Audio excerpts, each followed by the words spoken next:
আজি মই কেন্দ্ৰীয় গৃহমন্ত্ৰী যিজন আজি দেৰগাঁৱত পুলিচ একাডেমি ইনগ্ৰেট কৰিবলৈ আহিছে তেওঁক মই মাত্ৰ এটা চমু নমুনা দেখাবলৈ বিচাৰিছোঁ যে অসম আৰক্ষীক কেনেদৰে বৰ্তমানৰ অসমৰ মুখ্যমন্ত্ৰী হিমন্ত বিশ্ব শৰ্মা ডাঙৰীয়া একদম ইলিগেল কাম তেওঁলোকৰ পৰা কৰাই আছে। অসম আৰক্ষীসকলক ৰাজনৈতিক অস্ত্ৰ দৰে ব্যৱহাৰ কৰি তেওঁলোকৰ ট্ৰেক ৰেকৰ্ড বেয়া কৰি আছে, তেওঁলোকৰ ফাইল বেয়া কৰি আছে, তেওঁলোকৰ প্ৰমোশ্যন হোৱা সুবিধাখিনি তাত তেওঁলোকে বাধা দি আছে আৰু বাৰম্বাৰ মুখ্যমন্ত্ৰী মহোদয় কিছুমান নিৰ্দেশ দি অসম আৰক্ষী আৰু আমাৰ গুৱাহাটী ন্যায়ালয়ৰ মাজত সংঘাত হওক সেই পৰ্যায়লৈ গৈ আছে। বাৰম্বাৰ গুৱাহাটী হাইকোৰ্টে সুপ্ৰিম কোৰ্টে অসম আৰক্ষীক বাৰম্বাৰ নিৰ্দেশ দি আছে যে আপোনালোকে আইন উলংঘন নকৰিব, আপোনালোকে আইনটো ইলিগেলি ইণ্টাৰপ্ৰেট নকৰিব, বাৰম্বাৰ কঠোৰ নিৰ্দেশ দিয়ে গৈ আছে। তথাপিও বৰ্তমানৰ মুখ্যমন্ত্ৰী আজি অসম আৰক্ষীৰ পৰা এনেদৰে কাম কৰাইছে। নগাঁৱত দুজন আৰক্ষীৰ ওপৰত বৰ আক্ৰমণ হ'ল, তেওঁলোকক কেনেদৰে মাৰিলে পিটিলে সেইসকলক ক'ত গ'ল? যিসকলৰ নাম অসমৰ মন্ত্ৰী পীযুষ হাজৰিকা ডাঙৰীয়া ল'লে তাৰ ভিতৰত সেই 8জন মানুহ যিসকলে পুলিচক ধৰিছে, ডিঙিত এনেকৈ হাত দিছে, এনেকৈ পাঞ্চ কৰিছে, কিক কৰিছে, তেওঁলোকৰ মেচিন গান কাঢ়ি লৈ গৈছে, সেইসকলক অসম আৰক্ষী নধৰে কিয়? কি তেওঁলোকে বিজেপি দলৰ সদস্য। আৰু আজি এজন অধিবক্তাক মুখপাত্ৰ মাত্ৰ এটা টুইটৰ কাৰণে আমাক যি খবৰ দিছে, এটা টুইটৰ কাৰণে লখিমপুৰৰ পৰা ইমান পুলিচ বাহিনী আহিছে, কিন্তু যেতিয়া নগাঁও যেতিয়া 2জন কনষ্টেবলৰ ওপৰত ইমান বেয়াকৈ তেওঁলোকক মাৰিলে পিটিলে, এতিয়া তেওঁলোকক অসম আৰক্ষী ধৰিব পৰা নাই। আজি অসম আৰক্ষী এনে একো সন্মান নাই। মই গৃহমন্ত্ৰী অমিত শ্বাহ ডাঙৰীয়াক নমুনা দিছোঁ কি চাওক, এয়া হৈছে মুখ্যমন্ত্ৰী হিমন্ত বিশ্ব শৰ্মা ডাঙৰীয়াৰ নেতৃত্ব অসম আৰক্ষীৰ বেয়া ব্যৱহাৰ। কি যেতিয়া 2জন আৰক্ষীৰ ওপৰত আক্ৰমণ হয় তেতিয়া মুখ্যমন্ত্ৰী নিমাতিকন্যা হৈ থাকে যেতিয়া 2জন আৰক্ষীৰ ওপৰত আক্ৰমণ হয়। আজি কি মানৱ ডেকা ভগৱান নেকি? আজি কি পীযুষ হাজৰিকা ডাঙৰীয়া ভগৱান নেকি? আজি হিমন্ত বিশ্ব শৰ্মা ডাঙৰীয়া ভগৱান নেকি?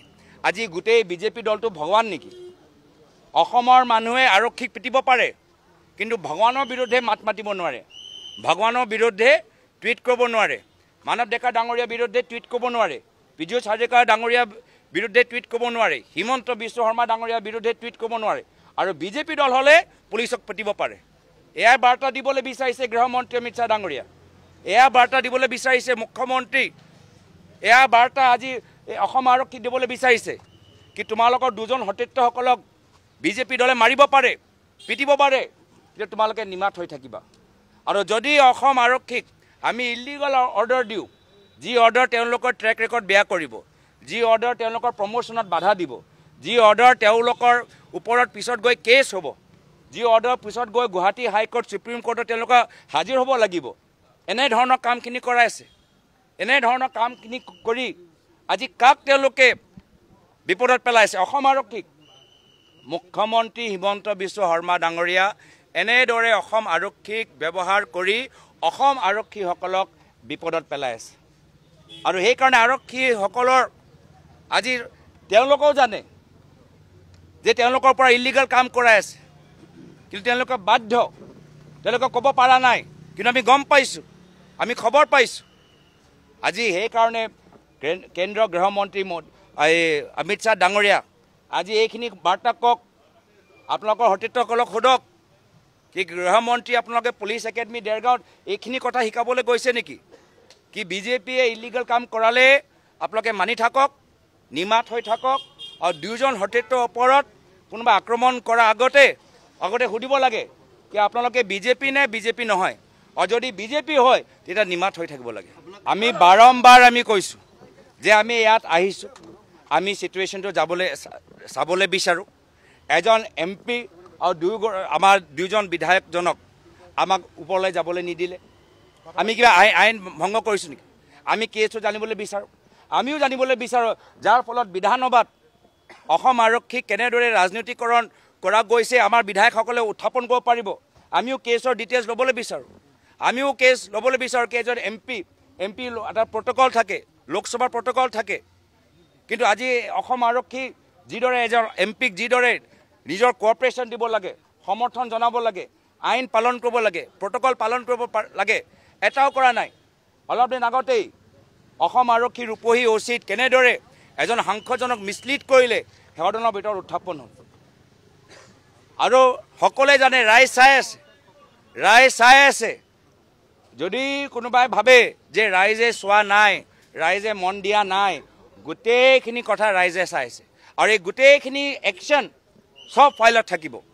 এইবোৰ সব কোন এনেধৰণৰ ইলিগেল কাম কৰিছে কোৰ্টৰ কগনিচেঞ্চ ল'ব।